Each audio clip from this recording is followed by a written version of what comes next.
እነዚህ ለዚህ ግብአት የሚያመርቱ ናቸው። በቀን እስከ 20,000 ሜትር ካሬ ነው የሚያመርቱት። በተለይ አሁን ያለንበት ነው በጣም ዘመናዊ ነው። 80 በ180 የሆነውን ዳይሜንሽን የሚያመርት ነው። በጣም ትልቅ በአንድ ጊዜ ትልቅ እነዚህ ለውበት የሚፈለጉትን ጭምርና በጣም ትልቅ ትርጉም ያላቸው ናቸው። ከ2 ወር ይሄኛው በአንድ ወር ውስጥ ማምረት ይጀምራል። ቅድም ያየነው በ2 ወር ሌላ ሶስተኛም አለ ዛሬ ያላየነው በሌላ በኩል ያለው። ስለዚህ እነዚህ 3 ፋብሪካዎች ሲያመርቱ ሴራሚክ ውጤቶችን በተለይ ለግድግዳና ለወለል የሚሆነውን ሙሉ ለሙሉ በሀገር እንሸፍናለን ማለት ነው። ይሄ ከ90% በላይ ጥሬ ዕቃ ሀገር ውስጥ ነው።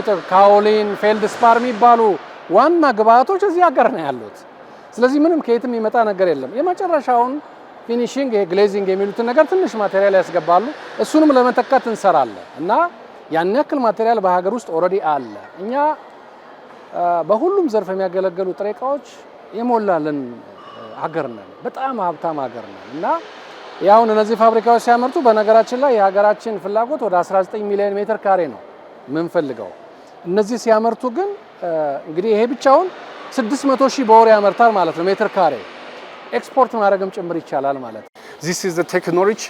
Now our factory, this technology all using the high technology, including AI, including digital, including automatic electricity and mechanical mixed together.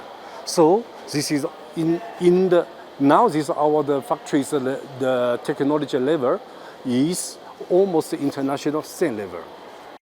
ጥሬ ዕቃ ከሀገር ውስጥ ነው። ይሄ ፊልድስፓር፣ ካኦሊን፣ ሲልካ እና የተለያዩ ሌሎችም አሉ ዶሎማይት ወዘተ የመሳሰሉ በሙሉ አገር ውስጥ አለ።